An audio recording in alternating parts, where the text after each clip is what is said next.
शं वरुणः शन्नो भवत्वर्यमा शन्न इन्द्रो बृहस्पतिः शन्नो विष्णुरुक्रमः ॐ शान्ति शान्ति शान्तिः।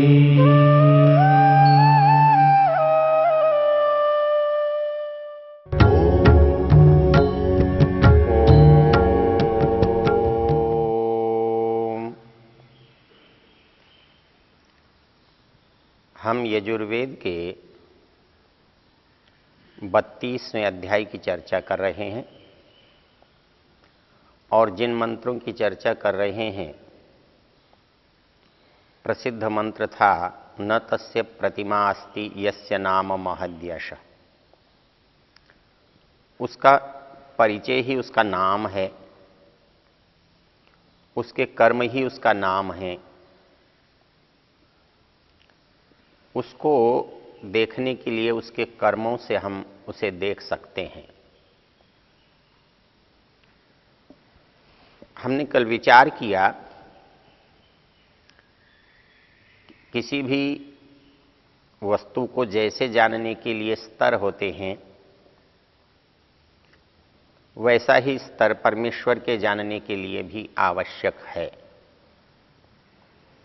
अर्थात परमेश्वर की स्तुति, परमेश्वर की प्रार्थना और परमेश्वर की उपासना। हम चर्चा कर रहे थे स्तुति की। जब हम किसी की स्तुति के बारे में बात करते हैं तो हमें उसका पूर्ण परिचय अभिप्रेत होता है। उस परिचय को संक्षिप्त से संक्षिप्त और विस्तृत से विस्तृत रूप में देखा जा सकता है। जिस परिचय को हम नाम से जानते हैं और उस परिचय के लिए पूरा जीवन चरित्र पढ़ते हैं। हमने ऋषि दयानंद को देखा कि नाम से जाना और क्या है जानने के लिए फिर पूरा जीवन पढ़ा। वैसे ही परमेश्वर को जब हम जानना चाहते हैं तो प्रारंभ उसका नाम से ही होगा। हमने देखा कि उसका नाम कैसे उसका है ये, और उस नाम के बाद जो हमारे सामने स्थिति आई वह है उसका स्थान। वह कहाँ है हमने देखा और विचार किया। जहां जहां उसके होने के लक्षण हैं वहां वहां पर उसकी उपस्थिति है। इस बात को समझने के लिए हमें योग दर्शन का एक सूत्र समझना होगा। योग दर्शनकार कहता है कि ईश्वर को ईश्वर बनाने के लिए, ईश्वर को ईश्वर होने के लिए एक विशेष गुण की आवश्यकता है। यदि वो विशेष गुण नहीं है तो ईश्वर नहीं हो सकता, और यदि वो विशेष गुण किसी में भी है तो उसको ईश्वर होने से कोई रोक नहीं सकता।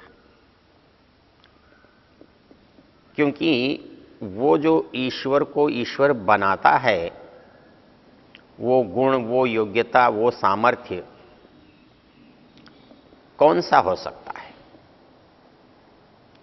वो कौन सी बात है? क्योंकि हम कैसा ईश्वर चाहते हैं। हम एक कल्पना करके देखें कि हमें ईश्वर कैसा चाहिए। क्योंकि जो काम हम चाहते हैं वो काम जब हम व्यक्ति से करते हैं तो हमारे सामने एक समस्या आती है। हम यदि किसी व्यक्ति से धन चाहते हैं तो देना न देना उसकी इच्छा होती है। ये भी हो सकता है उसके पास देने की इच्छा तो है लेकिन धन ही ना हो। तो धन है और देने की इच्छा नहीं, देने की इच्छा है, धन नहीं, तो मुझे दाता कैसा चाहिए? जिसके अंदर देने की इच्छा भी हो, देने का सामर्थ्य भी हो। मैं कहीं जा रहा हूं, अकस्मात मुझे किसी व्यक्ति की आवश्यकता होती है, तो मैं देखता हूं जिसकी मुझे अपेक्षा है वो तो है नहीं, वो या तो कहीं दूर चला गया है, मैं उससे दूर हो गया हूं, या वो मर गया है, या वो किसी और विकट परिस्थिति में है। तो मुझे जिसकी आवश्यकता थी वो मुझे वही मिलना चाहिए जहां मैं चाहता हूं। मैं जो चाहता हूं उसका उसे पता भी होना चाहिए, वो मेरी परिस्थितियों को जानता हो, ऐसा होना चाहिए। इस संसार में सबसे विचित्र बात यह है कि यदि मैं किसी की कोई सहायता करना भी चाहता हूं और मुझे ये पता नहीं है कि उसे आवश्यकता है या नहीं, तो मैं उसकी सहायता करने में प्रवृत्त नहीं होता। मुझे उस व्यक्ति से ये अपेक्षा है कि वो कहे कि मुझे सहायता की आवश्यकता है। मैं समझूं, ऐसा सदा संभव नहीं है। कोई व्यक्ति न बताए तो मुझे पता नहीं लग सकता, और मेरे अंदर जानने का सामर्थ्य नहीं हो तो भी पता नहीं लग सकता। एक व्यक्ति मेरे सामने आया है, जब तक वो ये नहीं कहता कि मैं भूखा हूं, तब तक मेरा ध्यान उस पर नहीं जाता कि वो भूखा है। मैं अपनी भूख के लक्षण देखकर उसको देखूं तो लगता है कि शायद भूखा है। तो जितने मेरे व्यवहार हैं, जितने मेरे संबंध हैं, जिन जिन लोगों से मेरा संपर्क है, वहां कुछ कुछ अधूरापन है। मेरे माता पिता मेरे बड़े सहयोगी हैं, लेकिन सदा नहीं रहते। सहयोगी हैं, सब जगह नहीं रहते। वो सहयोगी हैं, लेकिन समर्थ नहीं होते। उनकी इच्छा मेरी सहायता सेवा करने की है, पर उनका सामर्थ्य नहीं है। वो चाहते हैं लेकिन उपस्थित नहीं है। वो चाहते हैं लेकिन उनको पता ही नहीं है। तो ये सारा अधूरापन कहीं दूर होना चाहिए। मतलब मुझे सहायता चाहिए, ये बात निश्चित है। मुझे वो सहायता कब जरूरत पड़ेगी इसका निश्चित नहीं है। कहां पड़ेगी ये भी निश्चित नहीं है। तो फिर मैं सहायता के अनुकूल चलूंगा या सहायता मेरे अनुकूल चलेगी? अर्थात जहां साधन होंगे वहीं मैं जाऊं। मैं ऐसी जगह यात्रा करूं जहां चिकित्सा की व्यवस्था हो, जहां यातायात की व्यवस्था हो, जहां लोगों की व्यवस्था हो। ऐसा संभव नहीं है। ऐसा हो भी सकता है, ऐसा नहीं भी हो सकता। मेरे यात्रा करने के साथ मेरे सारे साधन मेरे साथ उपस्थित हों, ये आवश्यक नहीं है और ये संभव भी नहीं है। तो साधन सब जगह होने चाहिए, चाहे मैं कहीं चला जाऊं।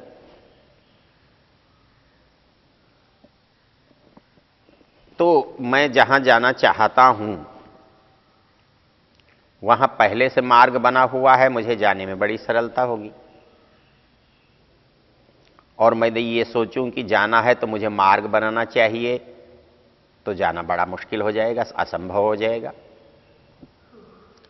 तो जो साधन है, जो सुविधा है, जो व्यवस्था है, उसकी अपेक्षा यह है कि वो सब जगह सुलभ हो, वो सदा सुलभ हो और उसके अंदर सामर्थ्य भी हो, क्षमता भी हो, उपलब्धि भी हो। तो इस कारण से हमारा जो कोई भी सहयोगी है वो अधूरा है। और मनुष्य सहयोगी से ही तो बलवान होता है। आदमी एक अकेला जाता है, डरता है, लेकिन दो चार मिलकर जाते हैं तो डर नहीं लगता। तो साथ होने से डर नहीं होता। कोई धनवान मित्र मिल जाता है तो आदमी सोचता है कोई चिंता की बात नहीं, आवश्यकता पड़ेगी तो है ना मित्र। कोई बलवान व्यक्ति साथ है तो झगड़ा करने में डर नहीं लगता। कोई विद्वान साथ है तो शास्त्रार्थ करने में डर नहीं लगता। तो इसलिए जो मेरे पास नहीं है वो मेरे सहयोग के रूप में होना चाहिए। तो पहला स्थान तो मेरा संसार के लोगों से होता है, संसार की वस्तुओं से होता है। तो मैं देखता हूं सारे संसार में मेरे लिए साधन बिखरे हुए हैं। मेरे साथ सहयोग करने वालों की भी कोई कमी नहीं है। बड़ी संख्या में बहुत दूर तक फैले हुए हैं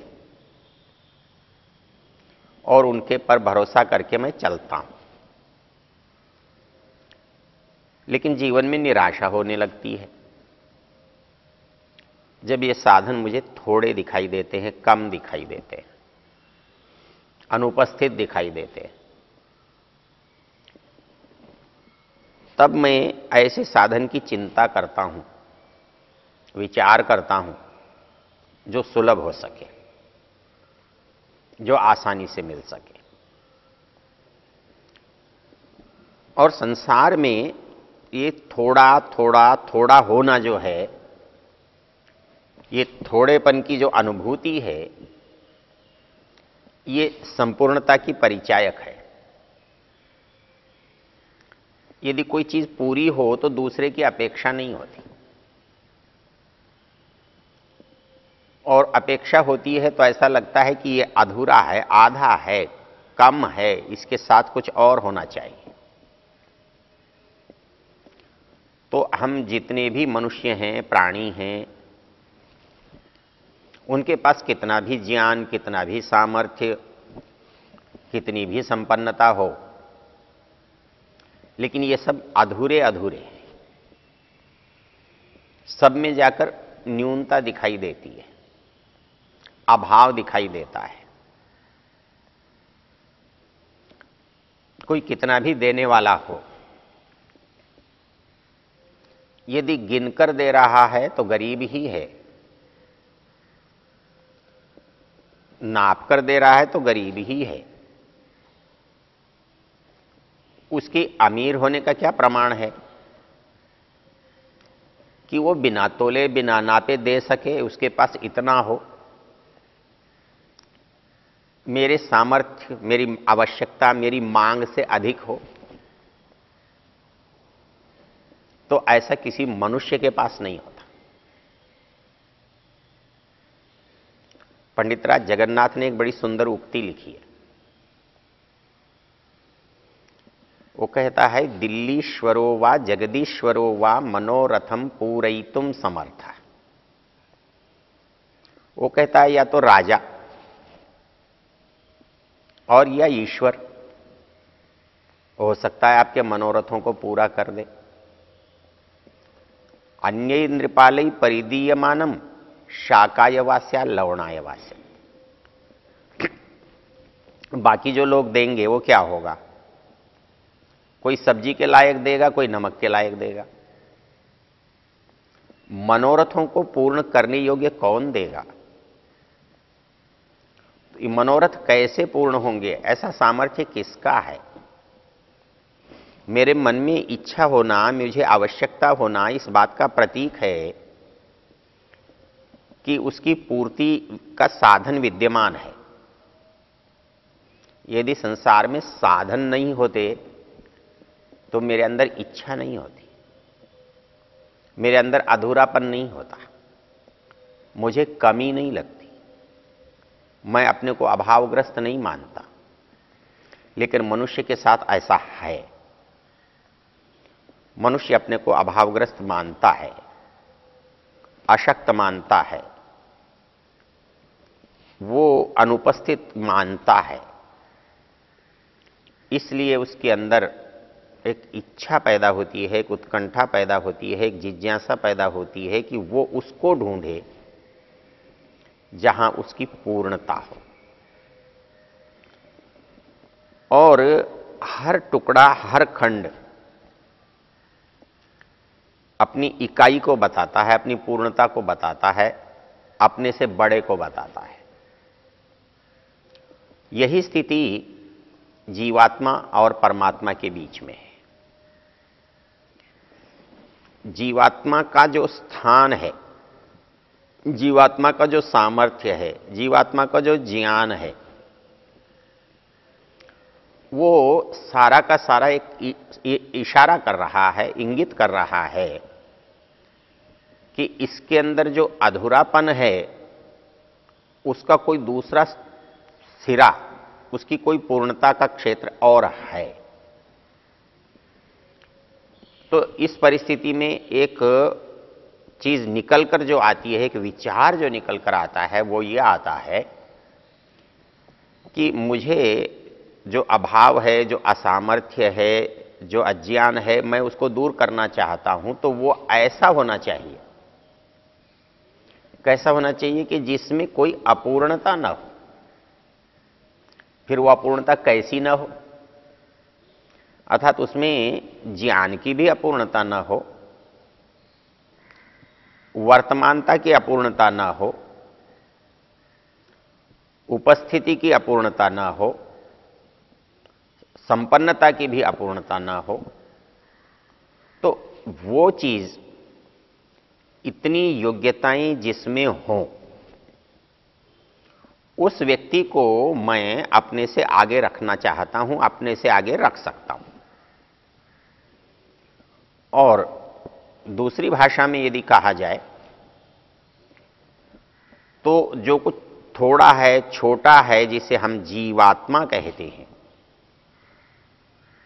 इस थोड़े छोटे अभाव को जब हम पूर्ण कर देते हैं तो उस आत्मा को हम परमात्मा कहते हैं। जीवात्मा कैसा चाहिए? उसको एक परम आत्मा चाहिए, अर्थात उसका जो संपूर्ण है, जो अधूरापन है, वो संपूर्णता में बदल सके। उसकी जो अधूरी इच्छाएं हैं वो जहां जाकर पूरी हो सके। उसका जो स्वामित्व है, ऐश्वर्य है, वो परम ऐश्वर्य को दिला सके। तो इस दृष्टि से यहां कहा गया कि एक आप ईश्वर जैसा जिसकी कल्पना करते हैं, जिसको मानते हैं, जिसको जानते हैं, उसकी योग्यता क्या होनी चाहिए कि ये सब न्यूनताएं उसमें नहीं होनी चाहिए।